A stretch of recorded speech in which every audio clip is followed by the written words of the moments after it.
Bienvenidos a CBT en Español, un ministerio que impulsa la alfabetización bíblica leyendo la Biblia cronológica en un año, todos los años.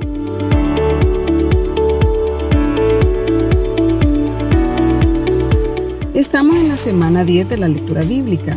Estamos leyendo el libro de Números y con el libro de Deuteronomio terminaremos la era del Éxodo.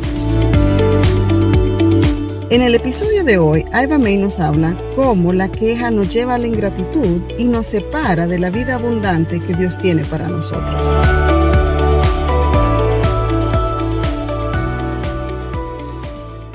Estamos en el libro de Números y este libro me acuerda a una galleta de Oreo, porque la parte cremosa está en medio, solo que esta galleta, nuestros sentimientos son la parte exterior de la galleta y la parte de en medio no es la crema blanca, sino la queja. Lo que vamos a hablar hoy es por qué la queja es peligrosa para mi vida espiritual. Porque muchas veces caemos en la trampa de la queja y se vuelve un hábito del cual no nos damos cuenta. Pero la queja, lo que realmente es una expresión de nuestro desdén por Dios. Expresa que nosotros estamos navegando la vida a través de una ventana tenue donde nuestro Dios es pequeño y como resultado todo lo demás se ve más grande que Él. La queja es un síntoma de mi yo. Yo tengo derecho a. La queja dice, yo merezco más, yo merezco mejor. Leí un artículo sobre la psicología de la queja y da 3 puntos, de los cuales quiero hablar hoy. Y el primero es, la queja simplemente es expresar nuestra insatisfacción y esto normalmente ocurre verbalmente. Expresamos nuestra insatisfacción en una situación normalmente ocurre durante una experiencia negativa. Así que lo que realmente expresa es nuestra falta de control. La queja es nuestro reconocimiento de que nosotros no estamos en control de la situación. Y realmente es algo bueno que nosotros no estemos en control. Pero el verbalizarlo de la forma en que lo hacemos es lo pecaminoso. Así que tenemos 2 tipos de queja. Uno es el que se queja de forma crónica. Es una persona que nunca está satisfecha y se expresa continuamente, crónicamente, acerca de algo por lo que expresan que son personas insatisfechas. Así que en su núcleo son personas enfermas, no son personas saludables. El segundo tipo de queja es aquella persona que se desahoga. Se desahogan debido a una insatisfacción emocional. Las personas que se desahogan tienen una agenda. Ellos están enfocados en sí mismos, bajo experiencias negativas y muestran su enojo, frustración o decepción. Ellos buscan la atención de sus confidentes, se sienten validados al recibir la atención y simpatía. Así que los que se desahogan son particularmente rápidos en descartar los consejos.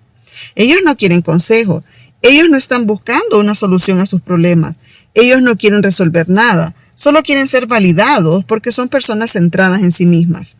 Así como son los hijos de Israel. Ellos fueron personas centrados en ellos mismos.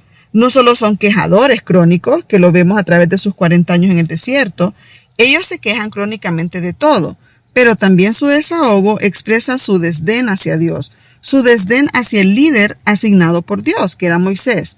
Así que se desahogan no porque quieren una solución, porque no la quieren, porque ellos realmente no quieren regresar a Egipto. Solo quieren que su vida sea mejor en el desierto. Quieren que Dios actúe diferente hacia ellos, que Dios haga sus trucos de magia para que resuelva su incomodidad en el desierto. Así que evaluemos esto si vivimos cerca de uno que se queja. Tal vez estás casada con un quejador, o tu suegra solo pasa quejándose, o un hijo. Los jóvenes tienen la oportunidad de entretenerse para dejar de quejarse. Una persona mayor no puede entretenerse como lo hacen los jóvenes. Si ellos no reconocen primero que viven en la queja, entonces no buscarán transformar su mente y aprender a no quejarse, sino regocijarse en el Señor. Las personas escuchan con sus ojos y piensan con sus sentimientos. Una frase dicha por Ravi Zachariah para describir la cultura del siglo XXI, pero realmente se aplica a todas las generaciones después de la caída. Las personas escuchan con sus ojos y toman una decisión porque escuchan lo que sus ojos ven y como resultado se sienten con derecho y actúan en forma malagradecida. Realmente somos un grupo de personas malagradecidos que sentimos que tenemos derecho a. Y todo esto viene de la queja. Solo lo moldeamos un poquito, pero viene de lo mismo. Israel se queja de la comida. Ellos recuerdan y añoran la comida de Egipto. el maná que ellos ven versus la comida que ellos recuerdan en Egipto. Y siempre empieza con el apetito. Y es interesante la historia de los ancianos quejándose al comer. ¿Cuántas veces Israel dice, yo me acuerdo, recuerdo las cebollas y los puerros, e incluso una vez se atreven a decir la miel y la leche? No se acordaban que era una tierra donde fueron esclavos. Ellos tienen un recuerdo distorsionado del pasado, y viéndolo como podemos relacionarlo con lo que ocurrió en el jardín. En esencia, no se dijo verbalmente, pero se actuó de inmediato. No hubo una queja verbal, pero se actuó diciendo, Dios, tú realmente no eres bueno. ¿Por qué nos has dado una prohibición diciendo que hay un árbol del cual no podemos comer? Así que, ya fuera del jardín, esta actitud se sale de proporción y se crea un ambiente, una cultura de quejabanza. Y ahora sí es verbal. Caín. ¿Por qué Caín hizo lo que hizo? Él no se quejó verbalmente contra su hermano, pero sí actuó bajo su queja de que Dios no había aceptado su forma de adoración. No fue verbal, pero sus acciones fueron su voz. Toda su actitud hacia Dios fue que Dios tenía que aceptarlo a su manera, y eso fue justo después de haber salido del jardín. Luego podemos ver a Miriam y a Aarón quejarse contra Moisés por la raza de su esposa. Pero lo que realmente se quejaron fue que ellos eran mayores que Moisés y Moisés no los tomó en cuenta para escoger a su esposa. Ellos no fueron parte del proceso de decisión y ellos ahora tienen que ver a Moisés vivir con alguien que ellos no escogieron. No fueron parte de la toma de decisión. Pero eso no es el verdadero problema con ellos. El verdadero problema de Miriam y Aarón es que ellos piensan que son iguales a Moisés en autoridad. Y Dios responde a su queja. Los llama y los deja bien en claro que Él habla con Moisés cara a cara y no como ellos. Aunque su queja era contra Moisés, realmente era contra Dios. Así que el núcleo de la actitud de la queja es decir, Dios, tú no eres bueno, no eres justo conmigo, yo merezco más, yo merezco mejor que esto. Esta historia vemos que Dios toma las quejas bien en serio y lo vemos también en la vida de David. David tuvo muchas oportunidades de matar a Saúl, pero él se rehúsa a hacerlo porque él entiende que es Dios quien pone reyes y quita reyes. Así que David no es responsable en hacer que Saúl se vaya. No se va a quejar en contra de Dios porque aunque Dios ya lo había ungido, él iba a esperar en Dios para que fuera Dios quien lo convirtiera en rey, en lugar de él tomarlo por su propia fuerza. Luego tenemos a los 10 espías que se quejan diciendo que Israel no puede contra los gigantes. Ellos se basan en lo que ven en lugar del gran Dios quien los liberó de Egipto. Dios ya los había liberado de gigantes aún más grandes. La declaración de los 10 espías se basaba en sus propias fuerzas, sus propias habilidades, y ellos no podían hacerlo. Ellos eran el centro de su queja. Nosotros no podemos. Ellos no estaban pensando en el Dios que los había liberado de la esclavitud de Egipto. El mismo Dios quien había dividido el mar y se tragó todo el ejército egipcio. Dios sí era capaz. La queja no toma en cuenta a Dios. La queja solo toma en cuenta el yo, mis recursos, mis capacidades, lo que yo quiero. Solo Josué y Caleb tuvieron buen reporte porque su visión de Dios era mayor de su visión del enemigo. La queja es un asunto de perspectiva. Nuestra perspectiva siempre está limitada. John Piper dice, hay 10,000 cosas más ocurriendo de lo que yo puedo ver. Porque Dios está haciendo tantas cosas al mismo tiempo, pero nosotros solo podemos enfocarnos en una sola cosa. Nosotros no podemos ver todo lo que Dios hace con nuestro ojo, pero sí con nuestra fe. Esto es lo que provoca la queja de muchos, cuando dicen si tan solo hubiéramos muerto en la tierra de Egipto, si tan solo hubiéramos muerto en el desierto, porque Dios nos ha traído a esta tierra solo para que muramos con la espada y para que nuestras esposas y nuestros hijos sean víctimas. ¿No será mejor regresar a Egipto? Y luego tomaron piedras y quisieron apedrear a Moisés. Pero su problema nunca fue Moisés. Si ellos hubieran podido, hubieran apedreado a Dios. Porque la queja puede que se manifieste horizontalmente en las relaciones, en el aspecto social, pero siempre es un problema espiritual. Siempre es en contra de un Dios santo, bueno, soberano. También vemos que algunos de los levitas empezaron a quejarse. Lo que nos dice que nunca eres tan espiritual que no tengas que guardar tu corazón. Tenemos a Coré, quien dirige una rebelión con 250 hombres para rebelarse contra Moisés porque su perspectiva estaba distorsionada. Él es quien dice que en Egipto había leche y miel. Dios responde abriendo la tierra y tragándose a Coré y a todos los que están con él. Los 250 fueron consumidos por el fuego que Dios envió cuando ofrecieron el incienso. Su queja no fue contra Moisés y Aarón, fue contra el Dios viviente. Estas eran personas que habían experimentado los milagros y de hecho Pablo habla de todo esto y lo utiliza para hablar del peligro de la queja. 1 Corintios 10, 1 al 11. Amados hermanos, no quiero que se olviden de lo que les sucedió a nuestros antepasados hace mucho tiempo en el desierto. Todos fueron guiados por una nube que iba delante de ellos y todos caminaron a través del mar sobre tierra seca. Todos ellos fueron bautizados en la nube y en el mar como seguidores de Moisés.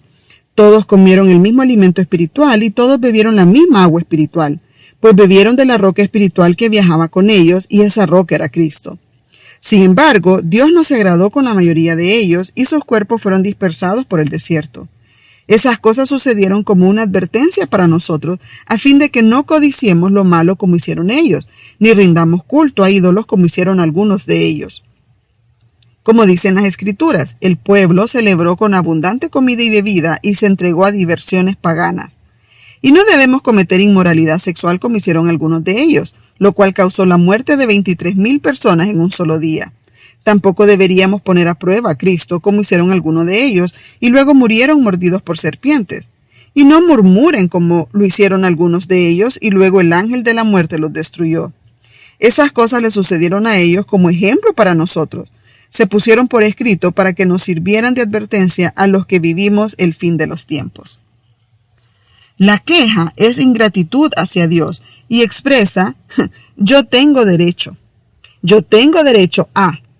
La ingratitud y el afán por mis derechos produce un comportamiento desenfrenado, porque ellos se quejan de que Dios no les está alimentando con comida, la carne que ellos tanto comían en Egipto. Números 11, 1 al 16. Y después del evento de las codornices, ellos sintieron lujuria por cosas malvadas. Los lleva a un comportamiento desenfrenado y esta actitud le dice a Dios, no me estás cuidando de la forma en que yo quiero. Mejor yo me cuido a mí misma. Y esta declaración de rebeldía, Señor, yo no soy tan impotente como tú crees que soy. Y esa impotencia siempre se expresa con que yo puedo traspasar cualquier límite que tú has establecido para mí. Como respuesta, Dios les da codornices y ellos se volvieron locos. Comieron tanto que lo vomitaron por sus narices.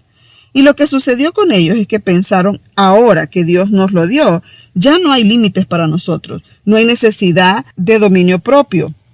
Y eso es lo que muestra su conducta desenfrenada. La ingratitud o el deseo de mis derechos espiritualiza mi queja en ingratitud. Y lo vemos en Éxodo 32. Pablo lo habla en 1 Corintios 10. Ellos están espiritualizando su rechazo a Dios, su actitud de yo tengo derecho al aferrarse a un Dios que no tiene límites, porque ellos querían un Dios que pudieran ver. Ellos se quejan ante Aarón y dicen, ¿dónde está Dios? Nosotros no podemos ver a Moisés. ¿Dónde está? Está metido en esa montaña y no lo podemos ver. Entonces Aarón les da un Dios que ellos pueden ver, que ellos pueden manejar. Cuando nos quejamos contra Dios, nos volvemos a la idolatría de una imagen de Dios y nos llevará a un comportamiento desenfrenado. Aarón tomó los zarcillos de oro y formó un becerro, y el pueblo se inclinó y adoró, y luego se levantaron a celebrar, y la celebración no fue una fiesta común, sino una orgía sexual. Y lo que nos provoca es pensar o sentir, ya todas las restricciones se han quitado, yo puedo actuar, puedo hacer lo que yo quiera. Y como resultado, Dios vio esa celebración y envió a Moisés a tratar con ese problema en una manera radical. Así que aquellos que viven en ingratitud o exigiendo sus derechos, espiritualizan su rechazo a Dios y buscan un Dios a quienes ellos puedan dominar.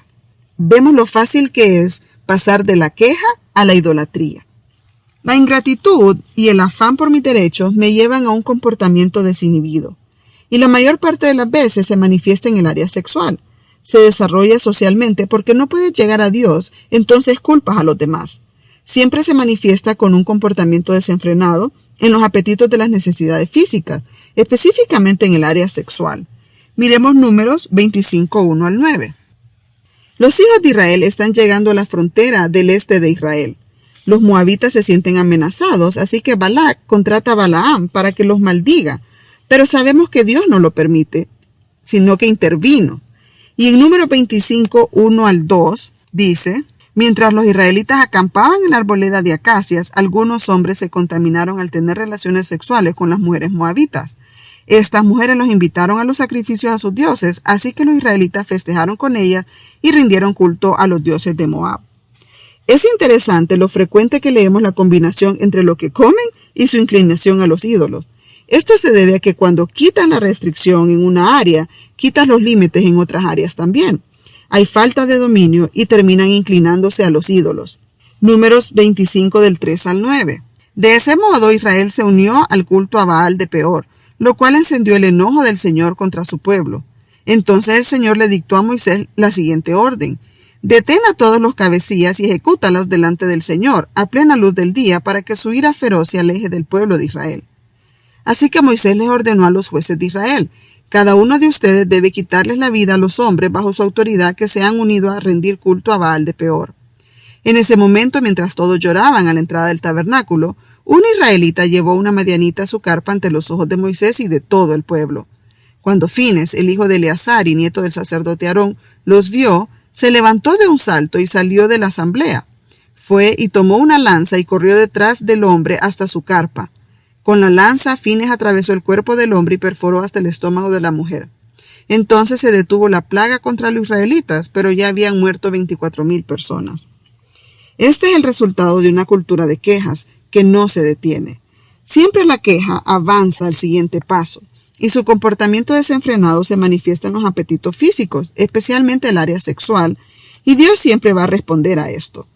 Así que lo que Balaam no pudo conseguir al maldecir a Israel, porque Dios se lo prohibió, lo que sí consiguió es que ellos perdieran el favor de Dios porque se dio cuenta que Israel se quejaba. Era fácil que cayeran en pecado sexual, así que solo tienes que enamorarlos y los hombres caerán, y eso fue exactamente lo que ocurrió. Y fue tan rápido que aún unos de sus líderes cayeron en pecado sexual. Y como resultado, 24,000 hombres murieron. Uno cree que quejarse no pasa nada, no pasará nada malo, pero el quejarse te vuelve un objetivo. El enemigo sabe que estás vulnerable a su actividad de ofrecer tentación y vas a caer. La quejabanza es un paso que me acerca a las aguas peligrosas de Satanás. La ingratitud, o el deseo de mis derechos, de exigir mis derechos, lo que revela fundamentalmente es un problema en el corazón. Es un cambio de rumbo que me aleja de Dios. Primera de Corintios 10 nos dice que no tentemos a Dios. En Romanos 1, 20 al 23, Pablo dice: pues desde la creación del mundo todos han visto los cielos y la tierra. Por medio de todo lo que Dios hizo, ellos pueden ver a simple vista las cualidades invisibles de Dios, su poder eterno y su naturaleza divina. Así que no tienen excusa para no conocer a Dios. Es cierto, ellos conocieron a Dios, pero no quisieron adorarlo como Dios ni darle gracias. En cambio, comenzaron a inventar ideas necias sobre Dios. Como resultado, la mente les quedó en oscuridad y confusión. Afirmaban ser sabios, pero se convirtieron en completos necios, y en lugar de adorar al Dios inmoral y glorioso, rindieron culto a ídolos que ellos mismos hicieron con forma de simples mortales, de aves, de animales de 4 patas y de reptiles. El opuesto a la gratitud es el quejarse, y esto me lleva a la ingratitud. Vemos pasito a pasito nos vamos alejando. Romanos, lo que vemos en Romanos, es un movimiento de una generación justa. No, él está diciendo desde la creación del mundo. Desde que entró el pecado, cómo impactó negativamente al mundo. La imagen de Dios fue opacada en la humanidad y como resultado se muestra lo capaces que somos de hacer las cosas más terribles. En los años 80, cuando se empezaba a sacar a la luz la vida homosexual en nuestra nación, las prácticas denigrantes que conllevaba a la humanidad, como resultado, James Dobson y otros llegaron a la conclusión de que de alguna manera era culpa de los padres. Una madre dominante y un padre pacífico. Y lo que ocurrió con las personas de mi generación es que quedamos como, wow, yo soy una contribuyente a que mi hijo adulto se entregue al pecado homosexual. Pero eso no es cierto. En toda la historia de la Biblia vemos a toda una generación justa que no es responsable por el pecado de la siguiente generación. Es importante que transmitamos los mandamientos de Dios a la siguiente generación, pero la siguiente generación debe tomar la decisión por ellos mismos. Y una de las cosas que realmente me liberó y me permitió caminar libre fue darme cuenta que soy una pecadora criando a pecadores. Es sorprendente, bendito Dios, que uno de nosotros ame a Dios. porque simplemente es la gracia de Dios. Y lo menciona 2 veces en el libro de Ezequiel, que dice que los hijos no serán castigados por los pecados de sus padres. Y también dice que Dios no castiga a los hijos por los pecados de sus padres, ni tampoco a los padres por los pecados de sus hijos. Claramente dice que somos responsables por el pecado personal, el pecado que cada uno de nosotros comete. Así que no es que se desliza de una generación a otra. No, sino que el pecado entró de una sola vez después que Adán y Eva pecaron. El pecado impacta la cultura en todo nivel. Cuando la imagen de Dios se opaca en nosotros, nosotros haremos las cosas más terribles. Todo pecado sexual difama la imagen de Dios en otra persona. Tomas de esa persona y la utilizas para tu propio placer. El deseo de Dios es respeto mutuo y por eso establece todas las leyes y regulaciones para que las personas puedan vivir y sentirse a salvo, sentirse seguras. Pero el quejarnos contra Dios le da la oportunidad al enemigo. Y Pablo habla de esto en Efesios 4. Él hace esta advertencia: no des lugar al diablo. ¿Y cómo le damos lugar al diablo? Es cuando le abrimos la puerta y le permitimos entrar para que él trabaje desde adentro. En el griego es topas, y es la misma palabra que se utiliza cuando habla de que no había lugar para Jesús, para que Jesús recostara su cabeza. Pablo le habla a los creyentes en Efesios 4, y en el contexto Pablo se refiere a pecados sociales. No se quejen, no hablen mal de otros.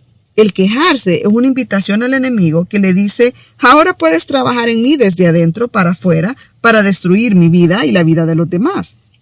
Y eso es lo mismo que ocurrió con Israel en una cultura de queja. Se le otorga permiso a Satanás para que arruine sus vidas. Y lo que ocurre es que el quejarse abre las puertas y todo tipo de pecados. Yo merezco más.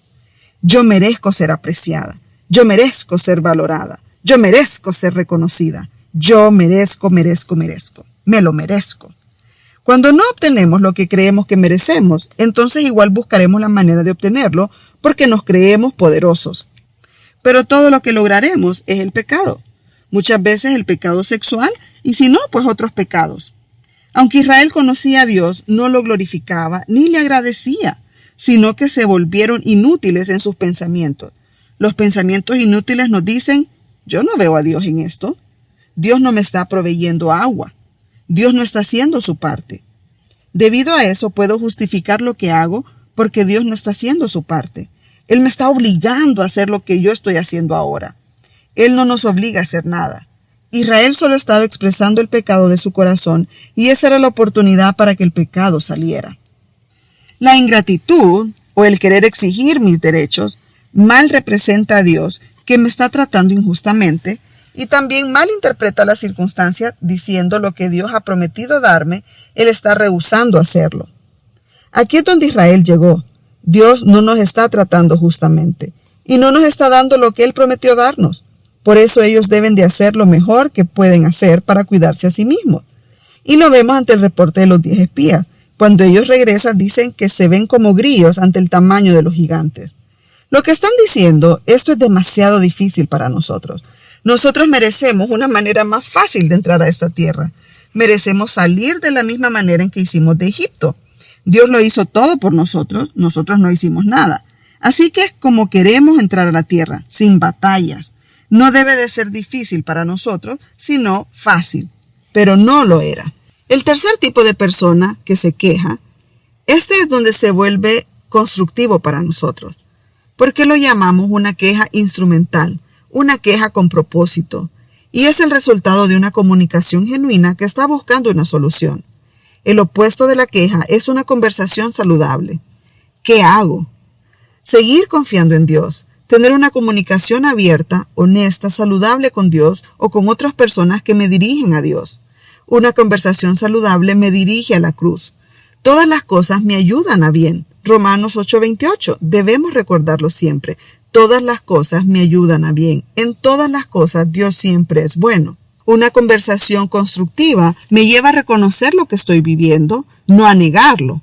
Puedo hablarlo abiertamente, decir lo que me está haciendo daño, cómo estoy sufriendo, pero regresar a la cruz, ir a los pies de Cristo, volver a Él.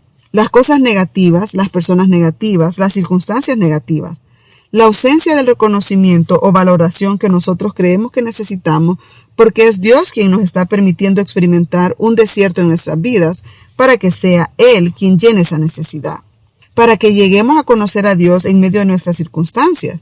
Dios está más interesado en enseñarnos a confiar en Él que lo que está en buscar hacerte la vida más cómoda y más placentera. Israel entró al desierto con una mentalidad de esclavitud, no solo hacia los egipcios, sino también a sus apetitos carnales. Dios estaba comprometido a quebrantar esa esclavitud para mostrarles que Él, y solo Él, es la fuente de la vida, el pan de vida, el que provee para ellos. Él les da estabilidad para que confíen en Él. Él les permite pasar por estas circunstancias para que ellos tengan la oportunidad de caminar por fe, para que aprendan a caminar por fe y dejen de caminar por lo que ven. Acabas de escuchar el resumen de la semana con Aiva May. Únete a nosotros y lee la Biblia cronológica en un año todos los años. Hoy es un buen día para empezar a leer la Biblia en un año con CBT. CBT, impulsando la alfabetización bíblica.